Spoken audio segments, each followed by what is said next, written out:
Hola, bienvenidos. Hoy vamos a hablar de la presión atmosférica. Aunque no lo creas, Empédocles, un griego que vivió más o menos 500 años antes de Cristo, fue el primero que pensó que acá había algo y que ese algo estaba compuesto de finas partículas y que de alguna manera tenían que estorbarnos o presionarnos. Él inventó la clepsidra. Clepsidra es el nombre griego, si lo tuviéramos que traducir sería ladrón de agua. ¿Cómo funcionaba? Él lo sumergía en agua, estando sumergido obturaba el cañito de arriba, lo sacaba del agua y después al abrir el cañito salía un chorro de agua y ahí viene lo del ladrón de agua. 500 años antes de Cristo. Y fíjate que hubo que esperar hasta el 1620 más o menos, hasta que un señor que era discípulo de Galileo, Evangelista Torricelli, hiciera un experimento famoso que logró revelar la presencia del aire y la presión que el aire nos ejercía a nosotros. Evangelista era el nombre de pila, lo más probable es que Torricelli fuera ateo. Vamos al experimento de Torricelli. ¿En qué consistía? Él tomó un tubo de vidrio suficientemente largo, más o menos 1 metro, y lo llenó de mercurio. Lleno hasta el borde que se rebasaba. Una vez que estaba recontra lleno, lo tapó, es pesado, lo invirtió y lo metió dentro de una cuba llena de mercurio. Una vez que la boca estaba sumergida, y recién ahí, destapó. ¿Y qué pasó? La columna de mercurio que había dentro del tubo de vidrio descendió. Pero no descendió hasta vaciarse, descendió hasta mantener una altura de 76 centímetros. Repitió el experimento con varios tubos, más gordos, más finitos, y en todos pasaba lo mismo. Después de destapar la boca sumergida, la columna descendía hasta una altura de 760 milímetros, desde la superficie del mercurio en la palangana abierta. Probó con un tubo de menos de 76 centímetros. Lo llenó, lo invirtió, lo sumergió, destapó y ahí la columna no descendió. Y después viene la genialidad de la interpretación de este experimento. Fíjate. Cuando llenábamos el tubo de vidrio de mercurio, ¿qué había entre el mercurio y el vidrio? Pensá en el fondo, entre el mercurio y el vidrio que lo sostiene en el fondo, ¿qué hay? Nada. El mercurio se pasa al vidrio, no hay nada.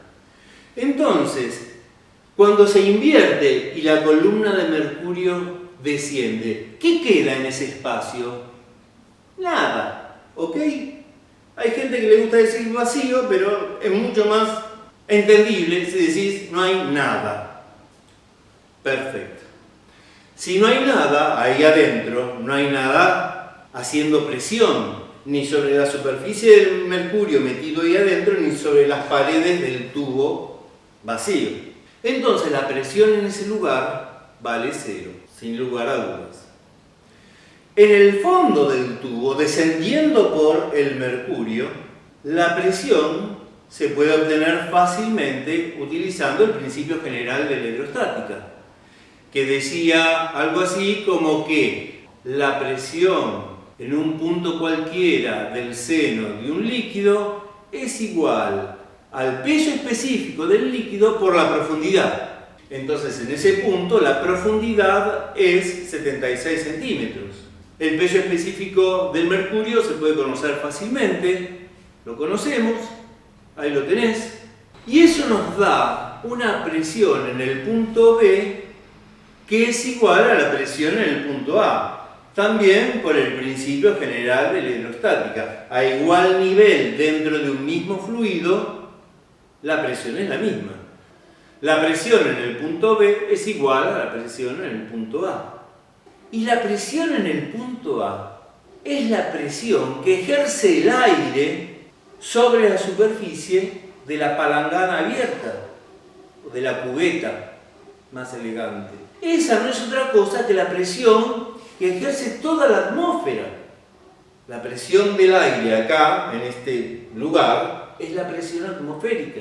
Y el valor da 101.300 pascales. Un número enorme. Haber medido esto en 1620, más o menos por ahí fue el experimento, es una proeza de ingenio, es una proeza de precisión. Pensá lo siguiente, desde Empédocles hasta Torricelli pasaron 2100 años. ¿Alguna vez deberías pensar y reflexionar a qué se debió tanto retraso, tanta espera para poder desarrollar ideas tan sencillas y brillantes? Bueno, te dejo que vuelva a reflexionar. Pero volvamos a la presión atmosférica. 101.300 pascales es un número enorme.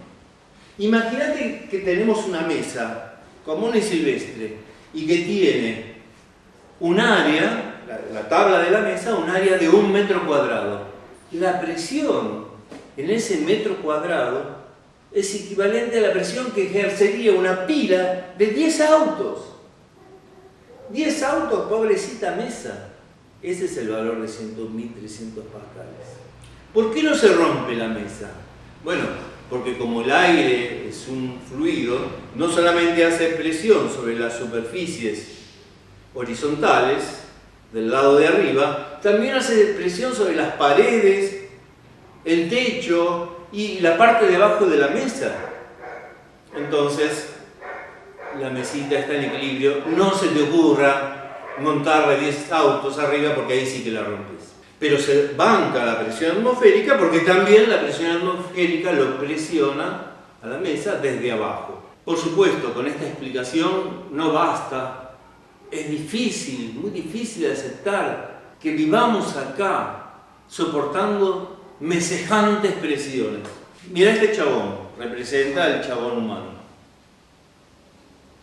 Imagínatelo presionado, de costado, por todos lados en su piel, con una presión de 101.300 pascales, que es equivalente a lo que te conté recién con la mesa de 1 metro cuadrado. Nuestra superficie corporal de piel es más o menos 2 metros cuadrados. Así que imagínate, arriba nuestro, 20 autos.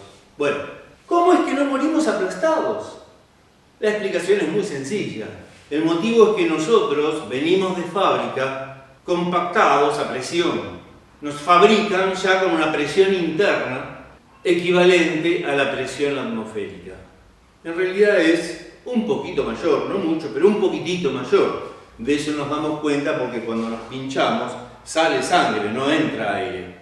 Eso quiere decir que el compactamiento nuestro es levemente superior al de la presión atmosférica. El experimento de Torricelli nos deja además otro regalo, porque fíjate que si lo repetimos todos los días, no siempre la altura a la que bajan las columnas de mercurio va a ser de 76 centímetros.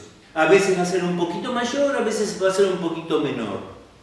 ¿Y eso a qué se debe? A que la presión atmosférica es cambiante, no es constante.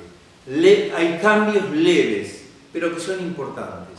Entonces, ¿qué mejor que una columna de mercurio montada como la montó Torricelli para medir las pequeñas fluctuaciones de la presión atmosférica? Torricelli nos ha legado un sistema de medición de presiones que hoy lo conocemos como milímetros de mercurio. No es la única unidad que tenemos. Acabamos de usar el Pascal, ahora tenemos el milímetro de mercurio. Muy usado en la clínica es el centímetro de mercurio. También la atmósfera son unidades para medir presiones. ¿Y cómo hacemos el pasaje de una unidad a otra? Es muy sencillo. Acá te doy las igualdades para el valor de la presión atmosférica normal. 101.300 pascales es igual a 760 milímetros de mercurio, igual a 76 centímetros de mercurio, igual a una atmósfera. Con cualquiera de esas igualdades tomadas de a par, Vos podés armar una regla de 3 simple y saber cuánto vale una expresión en una unidad si te la damos en otra unidad. Con una regla de 3 simple es muy pero muy sencillo. Bien, tenés que estar muy ducho en eso, ¿eh? Para despedirnos te voy a dejar una frase muy poética, a mí me emociona, muy poética, de Torricelli. Vivimos en el fondo de un mar de aire. Y con esto me despido y nos vemos en el próximo video. Muchas gracias.